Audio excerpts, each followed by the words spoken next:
नमस्कार सर्वांना. सध्या नवरात्र सुरू आहे आणि आता उद्या दसरा आहे. त्या निमित्ताने आपली भारतीय संस्कृती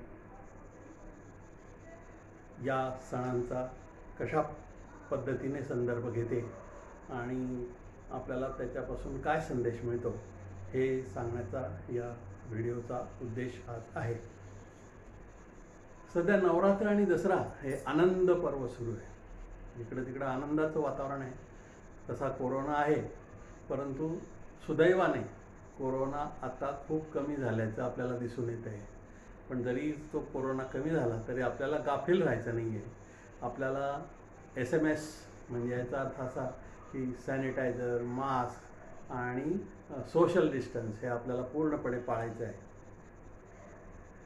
जीवनात संघर्ष हा पदोपदी असतोच. प्रत्येकाच्या जीवनामध्ये संघर्ष आहे. जगी सर्वसुखी असा कोण आहे, विचारी मना तुझी शोधून पाहे, समर्थांनी सुद्धा आपल्याला सांगितलेलं आहे. पण तरीही हे जीवन संघर्षातही जगता येतं. कोरोना होता तरीही संघर्षामध्ये आपण जिंकलो. आपले काही बांधव गेले, आपले सोडून गेले. खेदाची गोष्ट आहे, वाईट गोष्ट आहे. परंतु अनेकांनी त्याला सुद्धा तोंड देण्याचा प्रयत्न केलेला आहे. आदिमायेच्या आशीर्वादावरच आपले जीवन जे चाललेले असतं. कुणी त्याला आदिमाया म्हणेल, आणखी इतर धर्मातले लोक त्यांच्या त्यांच्या श्रद्धेप्रमाणे ते परमेश्वराला मानत असतात. त्यांनी मानलेला परमेश्वर आणि आपण मानलेला परमेश्वर मानव जातीचा मला तर वाटतं एकच आहे. आणि निसर्ग हा खऱ्या अर्थाने परमेश्वर आहे आणि आदिमाया हे निसर्गाचं शक्तीचंच रूप आहे. आदिमायावर श्रद्धा ठेवली की मग जीवनामध्ये संकटाच्या कितीही लाटा येऊ देत, आपण त्याला तोंड देऊ शकतो आणि आपली संसार नौका जी आहे ती सुरक्षित राहू शकते, सुरक्षित संसार सागर पार करू शकते. जगन्मातेजवळ जाताना काही गोष्टी फार महत्त्वाच्या आहेत. पहिली गोष्ट म्हणजे आपला सगळा अहंभाव आपण दूर ठेवला पाहिजे. अहंभाव आपल्यामध्ये नसावा. जी काही तुम्हाला प्रतिष्ठा मिळाली आहे, संपत्ती मिळाली आहे, काही कामधाम मिळालेलं आहे, जी काही भौतिक साधनं तुमच्याजवळ आहे, जी काही तुम्हाला मुलं बाळं झाले त्यांची उन्नती झाली आहे, तुमची स्वतःची उन्नती झालेली आहे, हे सगळं जे काही प्राप्त झालं आहे हे काही तुमच्या एकट्याच्याने नाही आहे. सगळं काही त्याच्यामध्ये अनेक फॅक्टर्स आहेत त्याच्यामध्ये. आणि मग हे जे अनेक फॅक्टर्स आहेत त्याच्यामध्ये आदिमाया हा एक फॅक्टरसुद्धा गणला गेलेला आहे. मनातील भेदभाव आणि भीती दूर सरली की मग प्रगतीच्या प्रकाशवाटा आपल्याला स्पष्ट दिसायला लागतात. नवरात्रीला शारदीय नवरात्र असं का म्हणतात बरं? माहिती पाहिजे आपल्याला. हे आपण जाणून घेतलं पाहिजे. याचं उत्तर एकच आहे की शरद ऋतूच्या प्रारंभी हे सगळं येतं, म्हणून हिला शारदीय नवरात्र म्हणतात. शरद ऋतूच्या प्रारंभी येते म्हणून. नवरात्र हा जो काल असतो हा आश्विन शुद्ध प्रतिपदा ते आश्विन शुद्ध नवमी इथपर्यंत असतो आणि दशमीच्या दिवशी दशहरा आपण साजरा करतो, दसरा साजरा करत असतो. या कालामध्ये घरोघर घट बसतात आणि या घटामध्ये देवीची स्थापना केली जाते. फार चांगला संकल्पना या ठिकाणी आहे. या काळामध्ये धान्य टाकलं जातं घटाच्या आजूबाजूला, ते छानपैकी उगवतं आणि सृष्टीमध्ये सुद्धा ती जी सृजनक्रिया असते ही त्या काळामध्ये चाललेली असते. मला असं वाटतं की घट हे त्याचं एक उत्तम प्रकारचं प्रतीक आहे. या काळात बहुतेक पावसाळा संपलेला असतो. शेतीतील पिकं तयार होत असतात. काही पिकं तयार होऊन घरीसुद्धा आलेली असतात. देवीची उग्र आणि सौम्य अशी दोन रूपं आहेत. आपल्याला आयुष्यामध्ये सारखं सौम्य बनून सुद्धा राहता येत नाही. कधी कधी उग्रही व्हायला लागतं. तर हे सर्व या देवीच्या रूपांच्या द्वारा आपल्याला या ठिकाणी दर्शवण्यात आलेलं आहे. तर देवीची सौम्य रूपं कोणती? तर 5 रूपं आहेत. सौम्य रूपं 5 आहेत. उमा, गौरी, पार्वती, जगदंबा, भवानी ही 5 जी रूपं आहेत ही देवीची सौम्य रूपं आहेत. मग आता उग्र रूपं कोणती ती पण पाहूया आपण आता. तर उग्र रूपं आहेत दुर्गा, काली, चंडी, भैरवी आणि चामुंडा. ही 5 उग्र रूपं मानली गेली. पहा त्यांच्या मूर्ती ज्या आहेत त्या सुद्धा अशा उग्र. कालीची मूर्ती पाहिली का आपण सर्वांनी? प्रत्येकानेच पाहिलेली.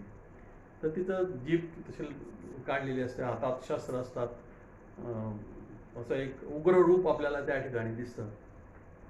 जीवनामध्ये या दोन्ही गोष्टी आवश्यक असतात आणि ही देवीची दोन्ही रूपं आपल्याला हे दाखवतात की प्रसंगी कसं वागलं पाहिजे. जेव्हा दैत्यांचा दुर्गा सप्तशतीमध्ये याचा उल्लेख आलेला आहे, जेव्हा दैत्यांनी खूपच म्हणजे उच्छाद मांडलेला होता, मग त्यावेळेला एकदम सौम्य काम कसं काय चालेल, ते उग्ररूप त्यावेळेला धारण करावं. तर देवीने त्या काळामध्ये उग्ररूप धारण केलेलं आहे.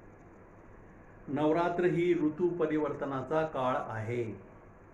त्यामुळे ह्या काळामध्ये नवीन शक्ती आपल्याला येत असते, नवा उत्साह आपल्याला असतो, नवी उमेद ह्या काळामध्ये रुजत असते आणि हा नवनिर्मितीचा काळ म्हणून गणला गेलेला आहे. म्हणून नवरात्रीला विशेष महत्त्व आहे. आपण बघा, तुम्ही नवरात्रीचे इतर वेळ बघा आणि नवरात्रीचं काळ बघा तुम्ही, आपण खरंच फार उत्साही असतो अशा काळामध्ये. सर्व वातावरणच मस्तपैकी असतं, उत्साही असं वातावरण असतं. सूर्य तसेच इतर ग्रहांच्या परिवर्तनाचा चांगला प्रभाव या काळामध्ये मनुष्याच्या आरोग्यावर आणि व्यवहारावर निश्चितपणे होत असतो. सृष्टीतील परिवर्तन हे जे चाललेलं आहे, हा कोणाचा खेळ आहे बरं? शक्तीचाच खेळ आहे. सारखं परिवर्तन होत असतं. उन्हाळा, पावसाळा, हिवाळा, वादळ, वारे, हे सर्व जे काही चाललेलं आहे आपण जे बघतो आपण नेहमी, अनेक घटना पृथ्वीवरती घडत असतात. तर हा सगळा जो खेळ चाललेला आहे, हा शक्तीचा खेळ चाललेला आहे. बरं, एकाच देशात आहे का तो? सगळ्या देशांमध्ये आपल्याला हे जाणवत आहे. या काळामध्ये काय करायचं असतं? नवरात्रीच्या काळामध्ये लोक काय करतात? आजवर ऋषीमुनींनी काय केलेलं आहे? पूर्वी काय झालेलं आहे? तर पहिली गोष्ट म्हणजे संयम पाळायला आपल्याला शिकवलेलं आहे. उपवास सांगितलेलं त्या काळामध्ये. उपासना करायची, देवीची उपासना करायची. आणि ही जर आपण ह्या काळामध्ये जर केली तर आपल्या शरीराची प्रतिकारक शक्ती जी असते ती वाढायला फार चांगली मदत होते. या काळामध्ये स्मरणशक्ती चांगली होऊन माणसाचा बौद्धिक विकासही फार चांगल्या पद्धतीने घडून येतो. म्हणून नवरात्र जी आहे ती शारीरिक आणि आत्मिक शुद्धतेचा काळ असं सुद्धा नवरात्रामध्ये म्हटलं जातं आणि ते खरं आहे. आपल्याला प्रत्येकाला त्याचा अनुभव आलेला आहे. आता थोडंसं दसऱ्याबद्दल बोलतो. दसऱ्याच्या बाबतीत आपल्याला जर जाणून घ्यायचं झालं तर दसरा हा जो सण आहे, दसरा सण मोठा नाही आनंदा तोटा असं म्हटलं गेलेलं आहे. अतिशय आनंदी असा हा एक सण आपल्या जीवनामध्ये आहे. 3.5 मुहूर्तांपैकी एक ते मुहूर्त गणलं गेलेलं आहे दसऱ्याचं मुहूर्त. आश्विन शुद्ध दशमीला त्यालाच विजयादशमी म्हणतात. असं म्हणतात की शिवराय आणि पेशवे यांच्या काळामध्ये दसरा अतिशय उत्साहाने साजरा केला जात होता. त्यासाठी खास खर्चाची तरतूदसुद्धा राज्यकारभारामध्ये केली जात होती आणि खूप चैतन्याचं वातावरण त्या काळामध्ये असायचं. आजही आपण आपापल्या परीने दसरा साजरा करत असतो. असं म्हणतात की चामुंडा देवीने महिषासुराशी युद्ध करून दसऱ्याच्या दिवशी त्याचा वध केला अशी एक कथा आहे आणि तो दिवस दसरा होता. आश्विन शुद्ध दशमी होती आणि म्हणून त्याला विजय दिवससुद्धा म्हणतात. दुसरं म्हणजे दसऱ्याला पौराणिक आणि ऐतिहासिक असं महत्त्वही खूप आहे. 3.5 मुहूर्तांपैकी तो एक मुहूर्त हे मी मगाशीच तुम्हाला सांगितलं की म्हणून त्या मुहूर्ताला अनेक नव्या नव्या गोष्टींचा प्रारंभ या काळामध्ये केला जातो. या दिवशी 4 गोष्टी शास्त्राने आपल्याला सुचवलेल्या आहेत. एक म्हणजे सीमोल्लंघन करा, दुसरं म्हणजे शमीपूजन करा, तिसरं म्हणजे अपराजिता पूजा करा आणि चौथं म्हणजे शस्त्रपूजा करा. या 4 कृत्य या दसऱ्याच्या काळामध्ये आपण करायची असतात. आता रामायणातला संदर्भ देतो थोडासा. रामाने रावणाचा वध विजयादशमीला केला आणि रावण ही कशी प्रवृत्ती होती आपण बघितलेलं आहे. तर ह्या प्रवृत्तीचा त्याने नाश केलेला आहे. त्यांना प्रत्यक्ष रावणाचा नाश केलेला आहे आपण रामाने त्या दिवशी. आणि म्हणून तो जो काही विजय झाला होता, ती जी दशमी होती त्याला विजयादशमी म्हणतात आणि त्याला दुसरं नाव आपण दसरा असं सुद्धा या ठिकाणी दिलेलं आहे. आता रावण म्हणजे काय बरं? रावण म्हणजे दुष्ट प्रवृत्ती ज्या आहेत समाजामध्ये, ज्या समाज विघातक अशा प्रवृत्ती आहेत, त्याचा नाश करायचा दिवस म्हणजे विजयादशमीचा दिवस असं सुद्धा म्हटलं गेलेलं आहे. आणि या दुष्टशक्ती प्रत्येक काळामध्ये वावरत असतात. तर म्हणून त्या दिवशी रावणाचा वध केला जातो, मोठे मोठे समारंभ केले जातात, रावणाचा वध केला जातो, रामाचा जय जयकार केला जातो, चांगल्या गोष्टींची सुरुवात या दिवशी केली जाते. असा हा दसऱ्याचा दिवस आहे. प्रत्येक सण, मग तो कुठल्याही धर्माचा असो, कुठल्याही धर्माचा घ्या, तो हिंदू धर्माचाच पण असं नाही, कुठल्याही धर्माचा घ्या, प्रत्येक सण उत्सव हा काहीतरी आपल्याला जीवनामध्ये चैतन्य आणून देत असतो, काहीतरी आपल्याला शिकवत असतो, काहीतरी संदेश देत असतो.